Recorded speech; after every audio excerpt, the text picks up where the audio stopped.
Your Excellency, the President, Your Excellency, the Vice President, my brother, Right Honorable Speaker, the National Chairman, the Deputy Senate President, Deputy Speaker, National Working Committee members, our dear governors, past and present. Let me especially recognize very distinguished senators and House of Representative members and major stakeholders. The gathering is gargantuan, so I congratulate all of you. Yes, speeches have been made. I want to adopt all the speeches. I want to adopt all the speeches. There is no need for me to make another speech. Mr. President, today is not all about you. It is for the different arms of the APC administration to give account, a midterm account, to Nigerians, and also to appraise what you have been able to do in the last 2 years. Evidently, you don't need to sing your own praises.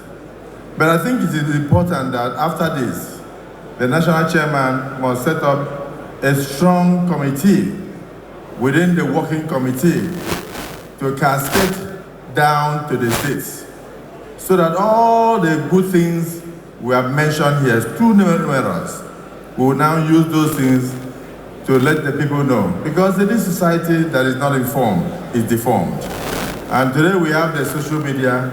One small ant that enters into your trouser can cause you so much discomfort that you will jump up and down.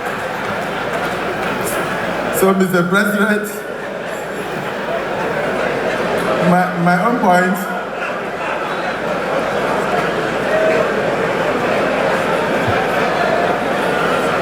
APC is that we will do the talk, but at the same time, we must walk the talk. In totality, what they are saying that even though you met a foamy economy, even though you met over 20 trillion debt, you have paid over 8 trillion, and nobody knows about that. Money that you would have used to amplify most of your programs. The renewed hope agenda is still on course. And evidently, from the reports we get, from even the World Bank, the IMF, talking about the fact that Nigeria has moved from B- to B. That is IMF, giving you rating. And the fact that you have been able to improve the economy, there is growth, despite the world's recession. All the things we are saying now, the stability of the country. A senator confided in me that now in his community, he can sleep with 3 eyes closed, and that in the last 5 years, he had not visited his community because of insecurity. So despite the sporadic terrorist attacks here and there by your enemies and our enemies and enemies of Nigeria, you have done very well. You have done an excellent job well. And I want to say that yes, the midterm report presented is as a result of the fact that for the first time in Nigeria, we have an astute politician as president of the Federal Republic of Nigeria, Bola Ahmed Tinubu, working closely with strong politicians such as the Vice President, Kashim Shettima, and such as the Senate President, distinguished Senator Akpabio. So, let me congratulate the party for organizing this party. This is almost like coming together. When I was coming in, I saw our governors, I saw our former governors, I just turned, I saw our former presiding officers, I saw Senator Payazanyim. I even forgot that they had joined the APC. And I turned around, I saw my other senior brother, Ken Namani. And he said, "You have forgotten me." I said, "No, sir. It's work, but take me from here straight to your house." What it means is that the party has been able to bring all of us together. Chief Akonde is here, sitting down with Chief Oshoba. And Chief Oshoba, at the age of over 85, is able to cross his leg. Me, I cannot cross my leg. I don't know how he does it. So I'm very excited to see all of us. So this means that you struggled in 2023. Many people promised you votes, very large rallies in some regions in the country. But when the final votes were announced, you could not get 25% in many of those states that spoke so well. So there's no need for eloquent speeches. Let the results that will come in 2027 reflect the action and the speeches that we are saying here today. So that's my own, that I love all the speeches, but please note that in politics it's not over until it is over. And that you still have enemies. It is a tree that bears the sweetest fruit that also gets the highest amount of stones. So everything said here will show that yes, you are on course. You did it in Lagos, you are doing it in Nigeria. Even Abuja, the federal capital territory, has changed. The diplomats have confirmed that. This was not the way it was before you came. The economy has changed, everything has changed. But the reality is that we are not there yet. And we don't want, then there, of course, mischief makers are still meeting in the night. You know, politics is a game of witchcraft. You know, they meet in the night and things change in the daytime.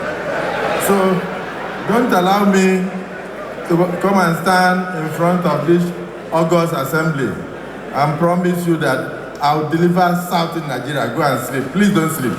Otherwise, I'll be telling you lies. We still have a lot of work to do. So for the Senate, I adopt my hat to my brother, Tajuddin Abbas, for what he has said. In the legislative outlay, since you came on board, we have done a total of 477 bills. These were introduced during this period, this midterm period. We have passed at least 25 bills, and we have assented many of them into acts of parliament. Many others are at advanced stages. It's important the party knows this. The key acts passed have already been enumerated by my brother. But permit me to just mention that you have established, because of your belief, that when you close the door to education, you open the door of prisons. To ensure that education cascades down to the grassroots, Mr. President, you have established 32 new universities in Nigeria within 2 years of being in office. These will include even from some of the major federal polytechnics to colleges of education and specialized institutions, one of which I'm very excited about. The University of Environment in Ogoniland, ravaged by over 60 years of oil exploitation and exploration.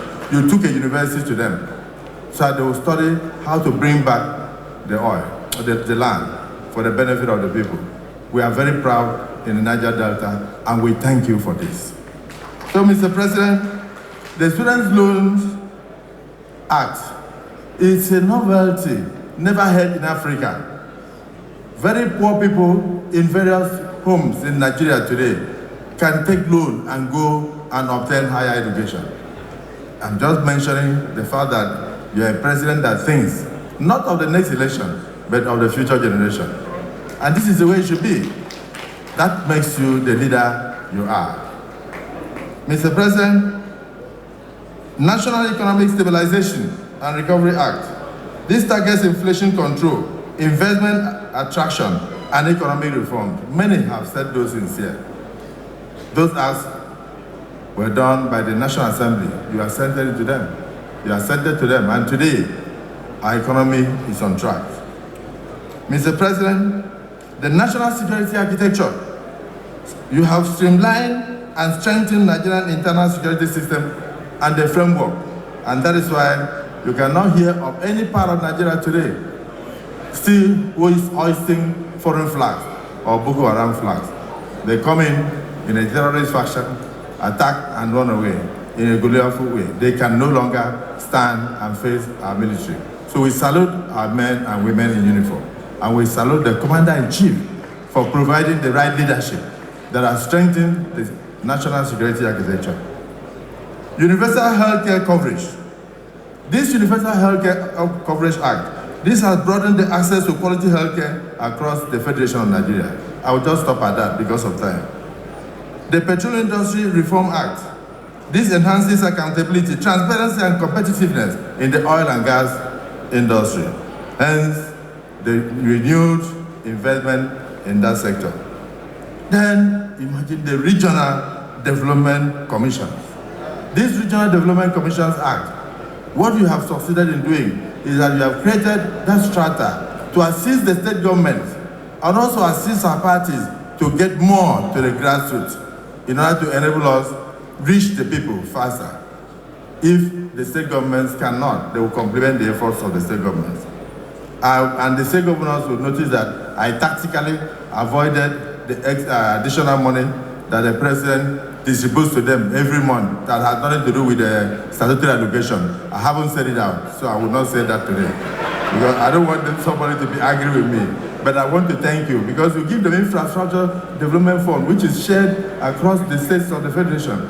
Many of them I didn't know until you went to one of the states and the governor came out and said, it is that extra money that you have been giving us that I did all these things. So I thank the governors, and please very soon invite the president or any of us to come and commission projects based on those additional funds that it distributes to you, which has nothing at all to do with the statutory allocation.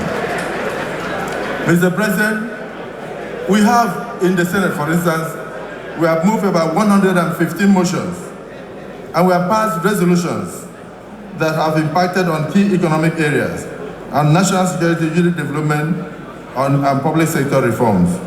Our oversight functions are totally on course.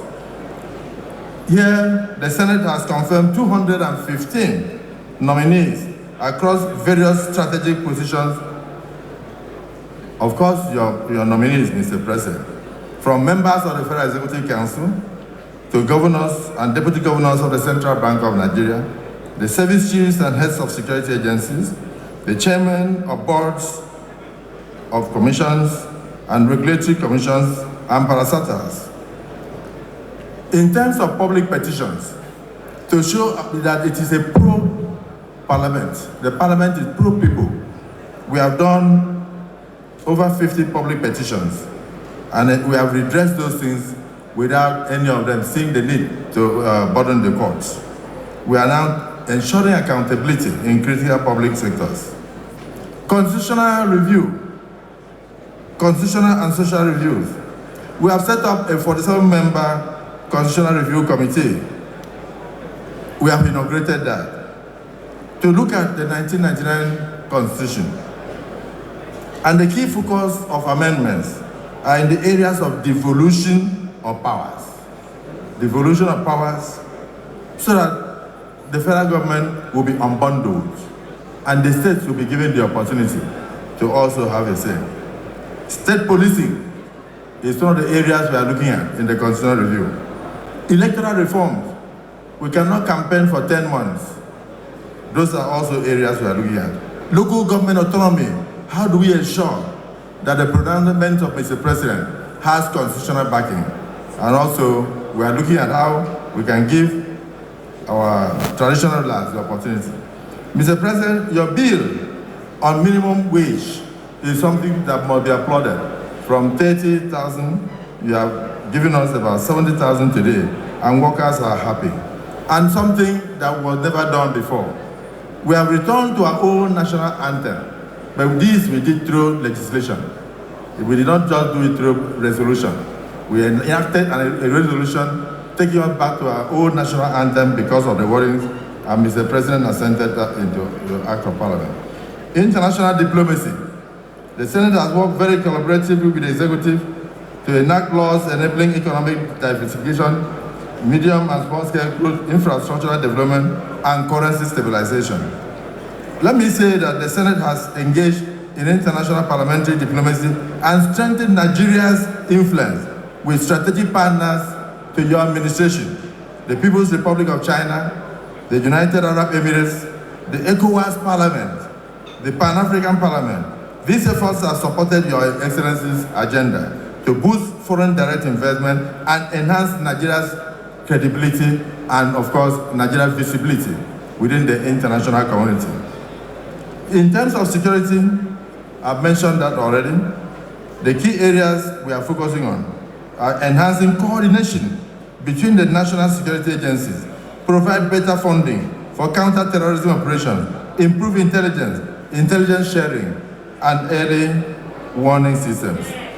We are addressing the root cause of insecurity through empowerment. We have advanced legislation and motions addressing unemployment, rural neglect, educational access, and youth engagement. Of course, Mr. President, we still have allegations that trail the Senate because of lack of information. Sometimes people have the wrong notion of budget padding and distribution of palliatives. And what we are doing is to ensure that we address those issues transparently, working with your national minister on national planning. Well, moving forward, the 10th Senate remains committed to working with Your Excellency to deliver key constitutional amendments by the second half of 2025. We want to consolidate on national economic gains through legislative backlog and unlocking. We want to strengthen institutions of governance and rule of law. We want to expand issues on youth empowerment, healthcare, education, and youth security. Mr. President, let me end here, because everything has been said. But there's only one thing I want to do. We are working directly with you. When we pass a resolution, the public listens to it. When the governors pass resolution, the public would think that because they are in the executive, that those resolutions are part and parcel of governance. So the only people empowered to pass major resolutions remain the legislature, the House of Representatives, and the Senate. So I want to thank the chairman of Progressive Governors, and to say that once you take an oath to be an executive, remain in the executive. So it is not really, it's very right, it's right. Everything is said, we accept. But how can we ensure that that resolution has the force of law? The Constitution gives the power to us. So let me invite my brother, Right Honorable Speaker Tajuddin Abbas. Please step forward. Deputy Speaker, Deputy Senate President, and the major principal officers of the National Assembly. It's your voice that Nigerians are waiting for. If this president has done well, is it not us that will say so? If he has not done well, is it not us that will give him notice of impeachment? We are not giving him notice of impeachment. We are giving him notice that it was difficult for you in 2023. But in 2027, I see everything turning around. I see everything turning around. The number of states that are coming to join you. As I was leaving, one senator was dragging my dress today. He said, please take me there. I said, you can't come now. And he is a Labour senator. I don't want to mention his name, but just imagine. He's a Labour senator. He said, please, I told you since now I would have joined you. What do I do? I said, wait outside. He's in my car outside there.